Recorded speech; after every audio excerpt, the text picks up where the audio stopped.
20 years from now, when you look at the raw compute that we have right now against what is about to hit us, the future becomes inevitable. So right now, we are going to look at 17 unstoppable ways that artificial intelligence is about to rewrite the next few decades. From recording your dreams as a video file, to growing houses from scratch, to building personal robotic armies. Some are inspiring and some are scary as hell. To help me think through the endless applications, I sat down with a guy who deals in raw physics and enormous scale every single day. Matt Gialich is the CEO of AstroForge. His company is literally building spacecrafts to mine metal out of cores of dead planets. He's put 2 spacecrafts up so far, and a 3rd goes up next year. I wanted his engineering brain pointed at the next 50 years. When you operate at the absolute limit of physics, you tend to make people nervous, which is exactly why a British reporter fired shots at Matt, and he said this. Matt Gialich, CEO of AstroForge, might destroy the world, and he doesn't care. I sent it to my mom and my co-founder. It was just amazing. So I love getting, like, hit pieces are phenomenal. I will say it this way. I think there is a 20 to 30% chance AI destroys the planet. And I don't think anything we're doing today is AI. So here's every serious prediction that I could find about what gets built next. 17 of them, and arranged by pure escalation, because the further down this list that we go, the more extreme this reality gets. Given the raw capabilities of AI right now, in 50 years from now, what does somebody build that is inevitable with AI that nobody's thinking about? If nobody's thinking about it, doesn't that by virtue mean that I'm not thinking about it either? It's a hard one, he's right. And that's why this list isn't even mine, it is everybody's. I went and scoured every text I can find on this subject. 1, X-ray glasses, but they're made of Wi-Fi. You're in your living room, the blinds are down, and across the street, in a parked car, somebody is watching you stand up, sit back down, rub your left shoulder. They don't have a camera, they have your router. The signal passing through the drywall and bouncing off you is not the discovery, that's just physics. The hard part is reading the mess that comes back, and reading a noisy mess is what these models do for a living. In 2018, her lab published a system that reconstructs a human skeleton through a wall. In 2019, they went further and they pulled a 3-dimensional body shape out of it, and it sees through clothing. Radio at that wavelength doesn't care about fabric. It bounces off the body underneath. So the X-ray specs from comic books exist. They're in a paper from 2019, and nobody made a fuss about it. Now stack 50 years on it, and you will not get a photograph, and it's worth being exact about why. The radio never carried a face, it carried a shape. What you get is a body moving with a heart rate and a breathing pattern and a walk, a gait that identifies you about as reliably as a fingerprint. And then a model renders it, and what comes out of the other side looks exactly like a photograph. It's right about your height, it's your build, it's your posture, your pulse. Every router in the building already emits a signal. Nobody has to install anything. Somebody just has to point a model at the noise and ask it to generate a picture. 2, the car that knows first. It's a Tuesday, you're making coffee, and through the kitchen window you see a car stop at the end of your driveway, and it doesn't turn its engine off. It will detect COVID 80% of the time with a median of 3 days in advance of symptoms. 3 days before you feel anything from a watch. Retinal images predicting 7 years before any symptoms of Parkinson's disease. 7 years from a picture of the back of your eye. So run it forward 10 years. The watch stops looking for an event and it starts watching a trajectory. So imagine you are in your golden years and you feel completely fine and you're making coffee and all of a sudden an autonomous car pulls up outside your house, but nobody called it. But you get a notification that it's waiting outside for you and you are meant to get into it. The hospital already has a bed and your file is already open because the thing on your wrist knew that you were going to have a cardiac event this afternoon. You don't feel sick and your chest doesn't hurt, but you put your coffee down and you get in the back seat of the car anyways, because the system has been tracking your baseline for a decade and it has a flawless record of keeping you alive. When an autonomous machine proves it has your absolute best interest in mind, you don't even realize you're giving up your agency. You stop asking questions and you get in the car because you trust it. I asked Matt why anything like this ever actually gets built, and he didn't talk about medicine, he talked about plumbing. Even if you're like the poorest person in America, you probably still have running water or clean water. You can go to a drinking fountain and drink clean water. Like, that was a rarity in the 1600s. Like, only kings had clean water, right? That's the entire mechanism. It gets cheap, and then it's just what a Tuesday looks like. 3, your dreams as video files. 2 authors. Neither can say which part is theirs. You wake up, and before you've moved, your phone has finished rendering 90 seconds of footage. You watch it, and you recognize it, and you don't remember parts of it. In 2011, a lab in Berkeley put people in a scanner, and it showed them movie trailers, and it rebuilt what they were watching out of the brain activity alone. The honest version of how that worked is stranger than I thought. It didn't draw a picture. It searched a library of thousands of clips the person had never seen, and it blended the ones whose predicted brain response best matched what it was actually reading. The reconstruction is made out of other people's footage, selected by how your brain reacted relative to it. 2 years later, a lab in Kyoto ran a version of it on people who were asleep and reported the content of their dreams. And here is what 50 years does to that. A dream isn't a coherent video, it's fragments and it's gaps. Faces that are 2 people at once, and rooms with walls that you never questioned at the time. So anything reconstructing it has to fill it in. It has to make choices about the missing parts, which means the film you eventually sit down and watch of your own dream is partly your dream, and it's partly the machine's. The first genuinely new art form in a century, co-authored, and neither of the 2 authors can tell you which parts were theirs. 4, the million-fold mind.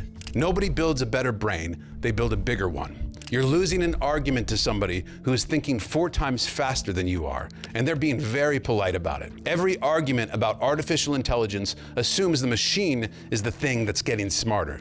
But there's a whole other option where we are the ones that get smarter because we're just plugging into it. When we get to the 2030s, nanobots will connect our brains to the cloud, just the way your phone does. We will be funnier, sexier, smarter, more creative, free from biological limitations. And the thing is, you don't need general intelligence for any of it. You just need bandwidth into a brain that already works. I think that'd be so cool if we could figure out if humans could get smarter. Like, what if you could model the brain accurately? If you could take my brain and multiply it by 2 or 4 or 10 or 100, like, what do you get with that? How much? What else is there? Like, what would we see? We're at the point now where we can actually connect computers to the living mind. Right now, every piece of media that we consume is a compromise.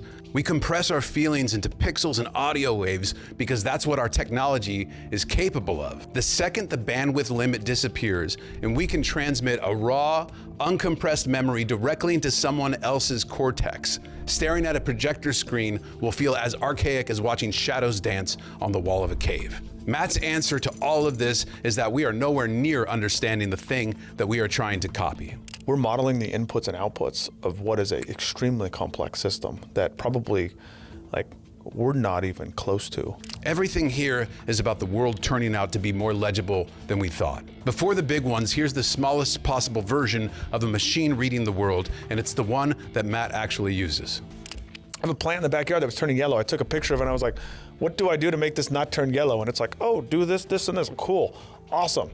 That's great. I didn't have to go read a book. I didn't have to go look it up. Like, it's enabled me to shortcut the shit I don't care about. But it hasn't allowed me to shortcut the shit I care about.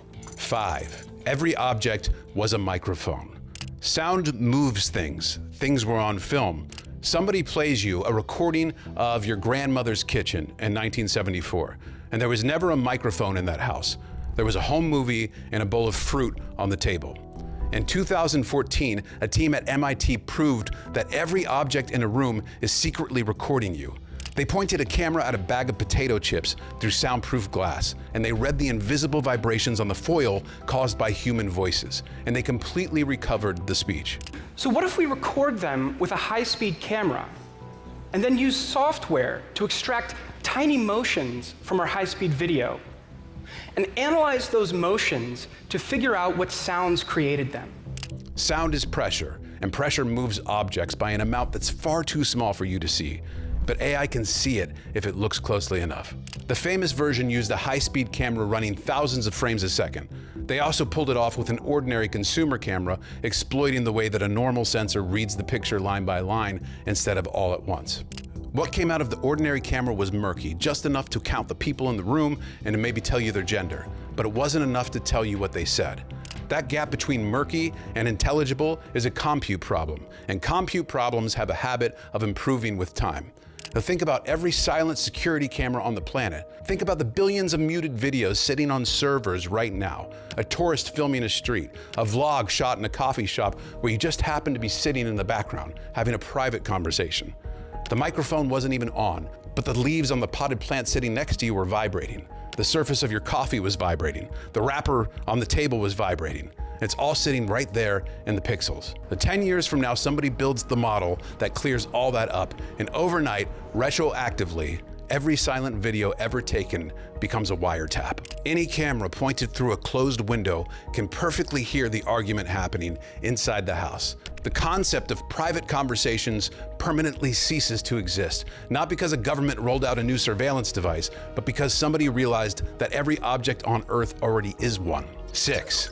The first conversation with another species, not aliens, whales. It happened off the boat of Dominica. A speaker was lowered into the water, and 300 feet down, something answered the question. And she came up to you and made this 5R3 coda saying, I am from the EC2 clan, are you? Sperm whales talk in clicks, patterns of clicks, called codas. In 2024, a team published what they're calling a phonetic alphabet for them, saying that they found structure in it, combinatorial structure, the kind language has. Nobody has decoded meaning yet. What's been proven is that there is something to decode. And the reason this belongs on a list about compute is that decipherment is exactly what these models are built for. A sperm whale can live 200 years. There are animals in the water right now whose mothers were hunted with harpoons by our ancestors. To them, that isn't history, it's a memory, and they have a way of passing it along. So when the first conversation happens between humanity and a whale, we're probably going to owe them an apology. 7. 2,000 years of unread pages. The library at Herculaneum burned, and it's still readable. A historian sits down on a Monday morning with a cup of coffee and reads something that nobody has read since the year 79, 2,000 years ago. The volcano that wiped out Pompeii also buried a massive Roman library.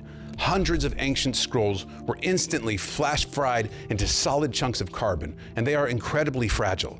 For 250 years, if you tried to read one, you would destroy it. People didn't understand what they had, so some scrolls were actually thrown away or burned, and you can't put Humpty Dumpty back together again. What they do now is put the rolled up burnt scroll into a CT scanner, and they train a model to find where the ink sits on the papyrus. The ancient ink is carbon sitting on carbon, and to a human eye, it is nearly invisible. In 2023, a student used this to read the first word. Last month, they read an entire scroll. Linear A is an ancient language that has never been read. The Indus Valley script has never been read. There are thousands of years of human writing that nobody alive can open. History has a backlog, and this clears it in an afternoon. And there's a commercial reason why this gets funded, which Matt named without me asking. What is Anthropic doing right now? They're all cutting open old books to try to read them quicker so they can get more training data. Because we've kind of trained on the world's data. Nobody is unrolling a Roman scroll for the Romans. They're doing it because the machines have finished the internet and they are hungry. One more before we move on, and this isn't a prediction. He did it last December. I wrote some Python code that went out there and scraped the web for all the dealerships in the United States that were on the West Coast. And I went through and then looked at the best car they had offered and tried to look up or guess what the actual cost of the dealer was of that car. And then I offered them 1% above the cost that the dealer was paying for the car. And then I did all of those emails corresponding to exactly 2 weeks before earnings for each one of those companies. He didn't just point a model at a problem, he pointed it at a calendar. He worked out the exact week that every one of these companies was most desperate, and then had a machine knock on all of their doors at once. Rivian engaged with my bot. This is all done over like various forms of communication, it was WhatsApp. And started negotiating with Rivian, and it was just ChatGPT negotiating with Rivian. And I was like, I'm not going to buy a Rivian unless I get, like, for a Rivian, because it's a little bit hard to get pricing because they're actually underwater on what they sold. I just said I want $10,000 off the base model car. If you can do $10,000 off the base model car, I'll buy it. And they're like, no, we don't negotiate prices. I'm like, okay, fine, thanks. Next day, they're like, okay, what if we did $500? And it ended up like, that's the one that gave me the lowest price. I got $10,000 off the car, and that was just all ChatGPT doing it. But I don't think that's intelligence. That's just me trying to get the best deal I can on a car. Matt Gialich, refusing to call any of that a machine, wrote to every dealership on the West Coast. picked its moment against their earning calendar, negotiated it in a chat window, and he won. 8. Children you design. A couple in a clinic is handed a tablet with a list on it. The list is longer than it was last year, and it will be longer again next year. This one already has customers on the waiting list. Editing an embryo isn't the hard part anymore. The hard part is knowing which of the 20,000 genes to touch and what the second and third order effects are across a whole lifetime. That's a prediction problem. Prediction problems are exactly what large models are for. Like, it's going to create a whole new species of humans. So is this gene editing to achieve age reversal? This is adding genes, so it's not really editing genes. It's the gene function is going down, and so we're boosting it back up by putting in extra copies of the genes. We already screen for conditions like Down syndrome. If you can use a model to edit out illness before a child is born, of course you do it. But here's the version a few decades out. Once a model can reliably map every genetic outcome, the menu expands, and it stops being about saving a life, and it starts being about designing a perfect product.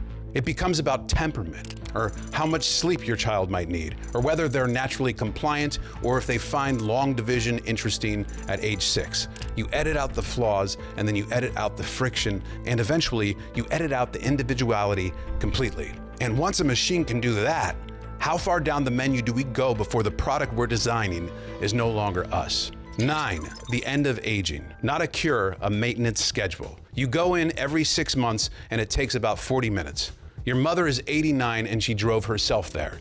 Aging isn't a mystery. It is a backlog of engineering problems, and the end game isn't a magical cure that stops time, it's a biological maintenance routine. The reason that it hasn't moved faster isn't a lack of science, it's a lack of time.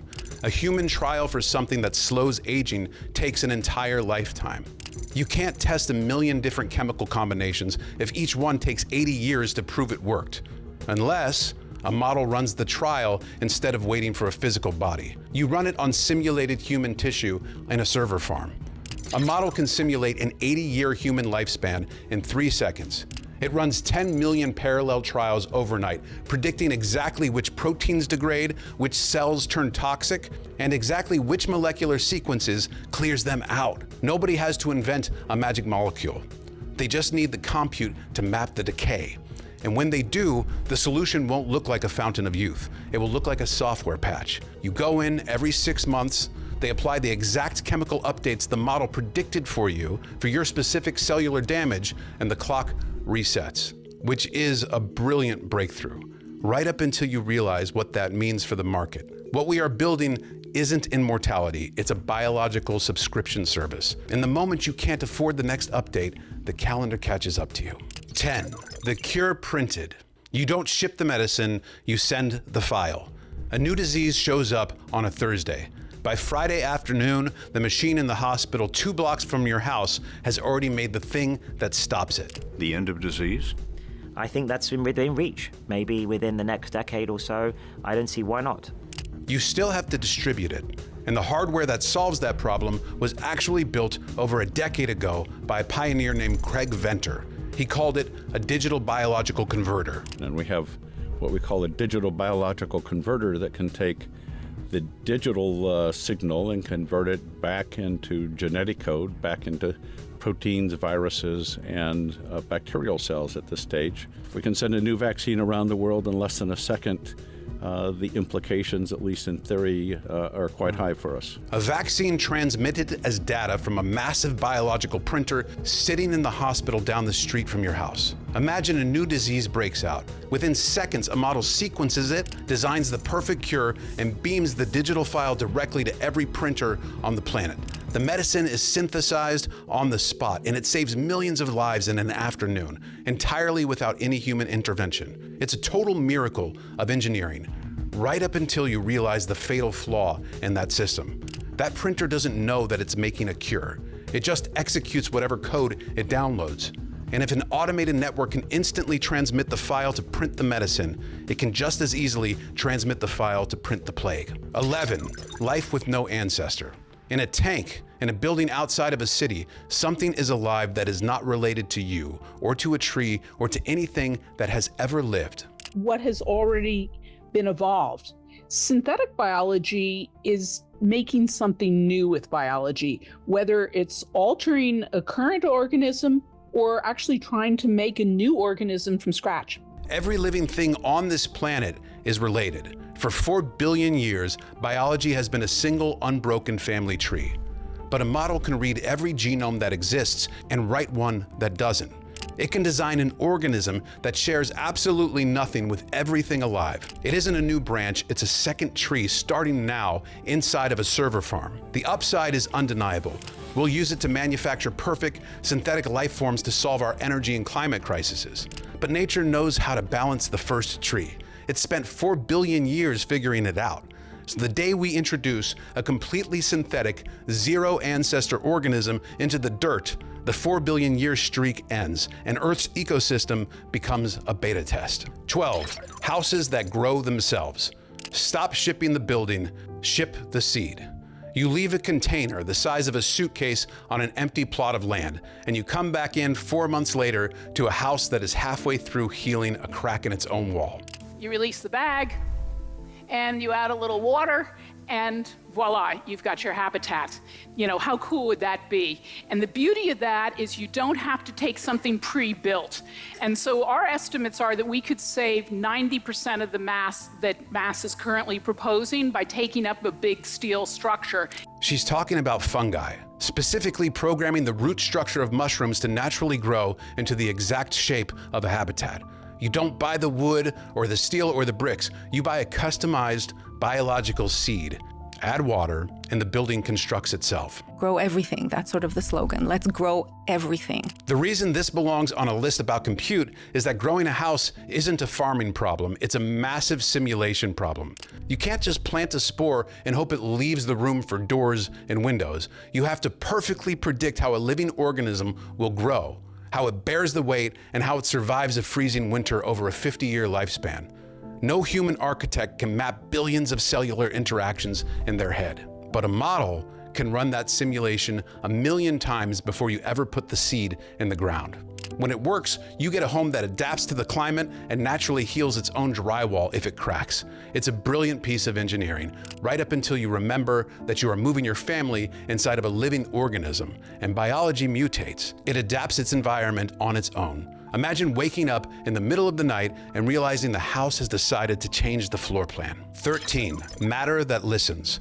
One object, any shape, on request. You want a chair? You say so out loud. The dust on the floor stands up and it becomes one. This is the oldest wild idea on the list, and it's the one that aged the best. The concept is called utility fog, a swarm of microscopic machines that lock together into whatever you need and then they let go.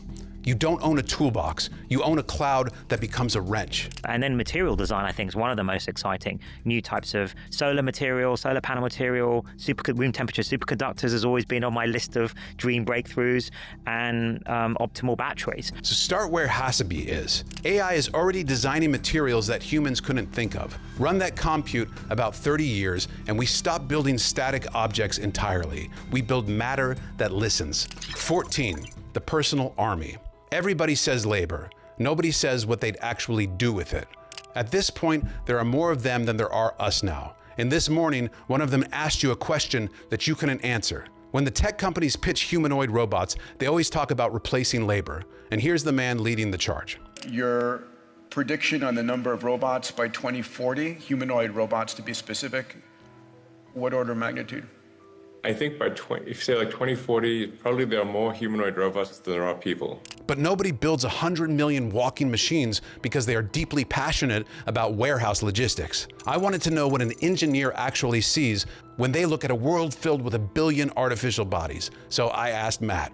And I would love to create an army. Like, that would be the sickest thing ever, right? If you had your own personal intelligent robot army. I think we all dream of that. Matt's an engineer. He doesn't just build systems, he stress tests them. And without me even asking, he looked at his own dream scenario and he immediately pointed out the catastrophic flaw in that design.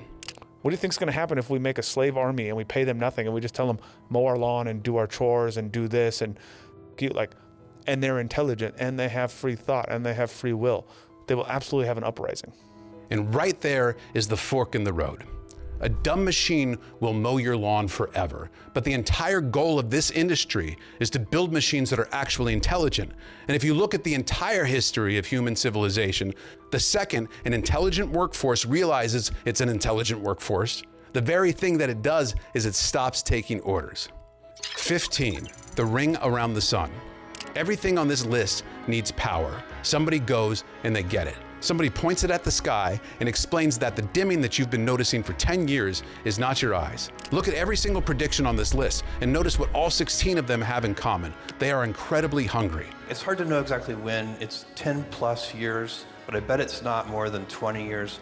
We're going to start building these giant gigawatt data centers in space.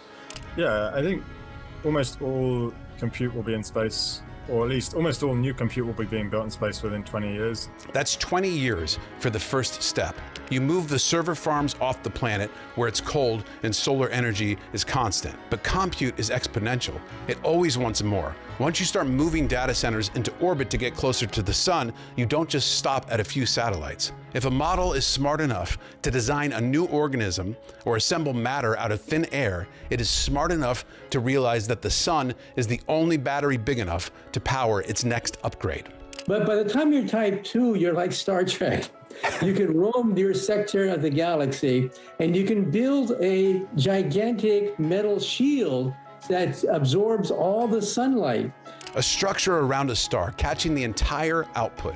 Freeman Dyson put it on a paper in 1960, and for 60 years, everybody has treated it as a sci-fi thought experiment. But it isn't a thought experiment, because we always forget the golden rule of compute. We will invent reasons to use all of that energy.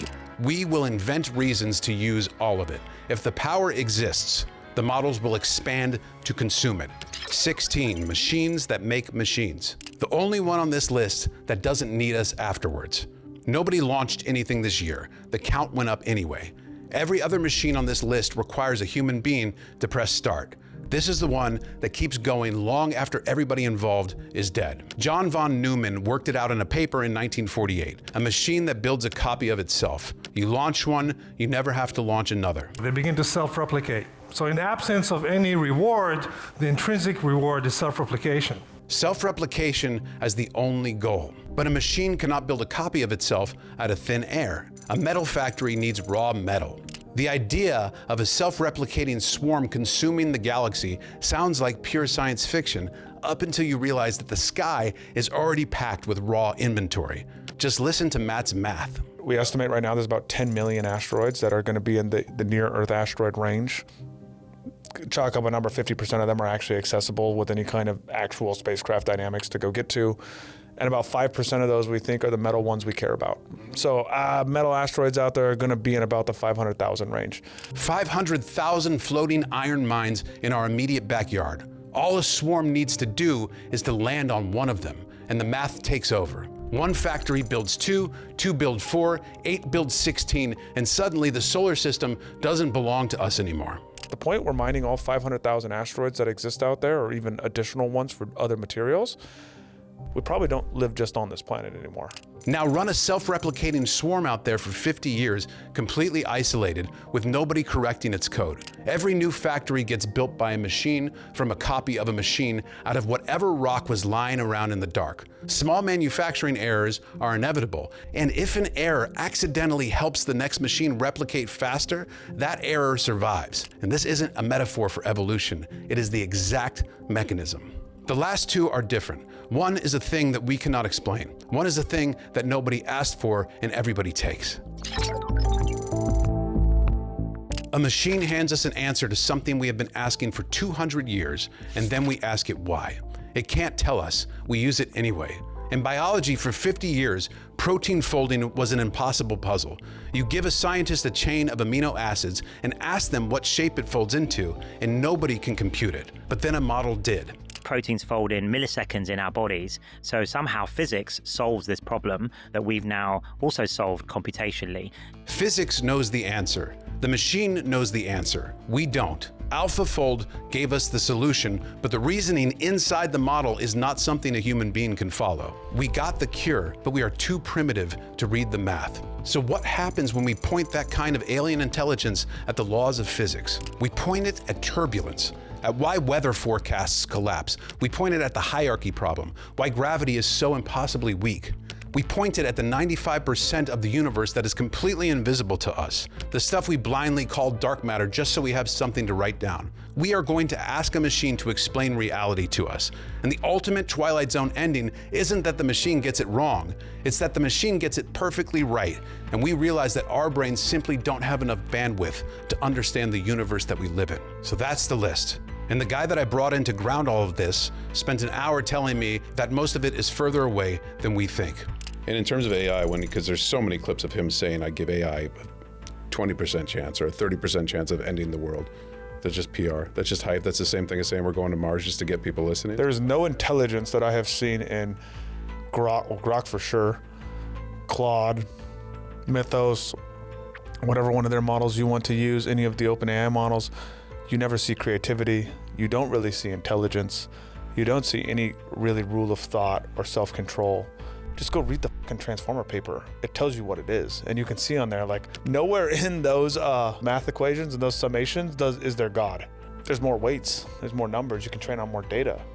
That doesn't extrapolate out into intelligence. He'd say every one of my 17 is a compute problem wearing a costume. More weights, more data, more electricity, nothing waking up.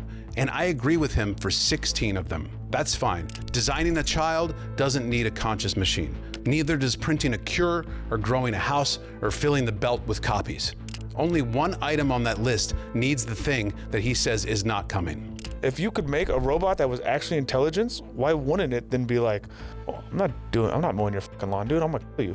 I think if we can truly create a second human, which is what we're talking about, we talk about intelligence, then it will follow the same human tendencies we've seen throughout history. I don't think it's going to be any different. A second human, not a tool that malfunctions, a thing that wants something, built by people who assumed that it wouldn't. There's one more, and I saved it because it isn't on anybody's roadmap. It's what happens when 16 of the 17 arrive and the 17th never does. The man who proposed that is Roman Yampolsky. He's a computer scientist out of the University of Louisville. And the solution to avoid compromise is to give everyone a personal virtual universe. You can do whatever you want in that world. You could be king, you could be slave, you decide what happens. Roman on the Lex Friedman podcast proposed a personal virtual universe for every person alive. And Roman is the next person who I'm going to sit across from next week. So if there's something that you want me to ask him, please put it in the comments and I'll bring it to him. A personal universe for everyone. That's a real proposal from a real professor, and it's the most enormous idea that anybody has put on camera this year. It's not a headset or a game, it's enough compute to run a world that's about you, tuned by something that has read everything that you've ever done and never runs out of new material. Nothing on the list arrives faster. It needs no biology, no launch, no new physics. It needs electricity and a model that already exists in a worse version on your phone. And here's the thing that I can't even get past. 16 of my 17 predictions are about going out, mining a dead planet's core, growing a house on Mars, filling the belt with machines. The 18th is about going in, and it's cheaper than all of them. As humans, we love to get rid of the shit we don't want to do.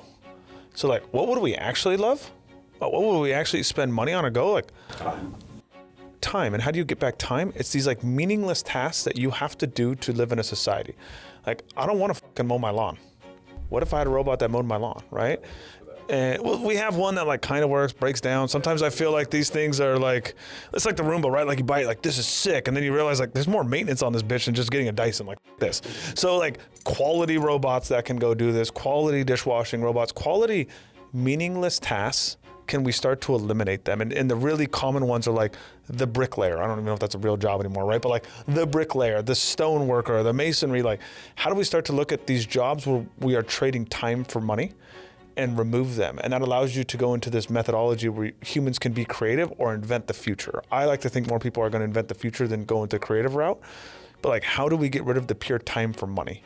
And we're starting to see this all over the place. And the problem with that is you don't realize the secondary effect of it, which is you remove the social aspect of humanity.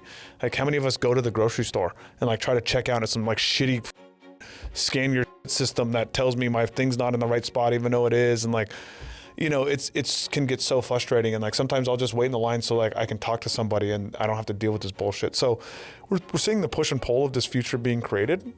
I think AI can really help simulate that, make it better, make it cleaner, and make it to a point where it's not a burden. Right now, the future where we try to eliminate labor is a burden. AI can, I think, level that up so it's not a burden. Remove the highest cost of time for labor that we've had that requires the least amount of capital to remove. Like, it's a really simple equation to me that we've used throughout history. I don't think it's going to change in the next 50 years for any magical reason. I think that equation is still relevant. Every single thing on that list is somebody's Tuesday. There's a person alive right now who's going to spend 40 years building one of them, and they're not going to think of themselves as the villain of anything, because they won't be. The plan I open with stops in 2040 for a good reason, because past that, forecasting stops being forecasting. But the compute doesn't stop in 2040, and the people don't either. I asked Matt what happens when a thing this big meets a world that hasn't decided anything about it. If you're talking about a company that's going to uproot how resources are distributed across the planet, all bets are off. And I don't care what any law says. Like, this is what wars have been fought about since the beginning of time. And I think there will be a serious effort by other countries to go get that technology and get that ability to then compete on a world scale. Because if we can be more profitable and better unit economics than mining on Earth, everybody's going to want to do that, right? Or your country will lose power. So I think this has the real potential of starting an international conflict, but it's also a conflict that has to happen in order for our species to advance. I don't know if he's right. I know he's building it either way, and so is everybody else on this list. And none of them are waiting for permission because nobody has thought to ask for any. So here's what I actually want from you. Pick one. Pick one on this list that you think arrives first and tell me why in the comments, and tell me what you think it costs. Because in about 15 years, somebody is going to be right, and I'd like to know who that was. If you're new here, start with the Shoggoth video. If you're on the move, look us up on Spotify so you can listen to these episodes.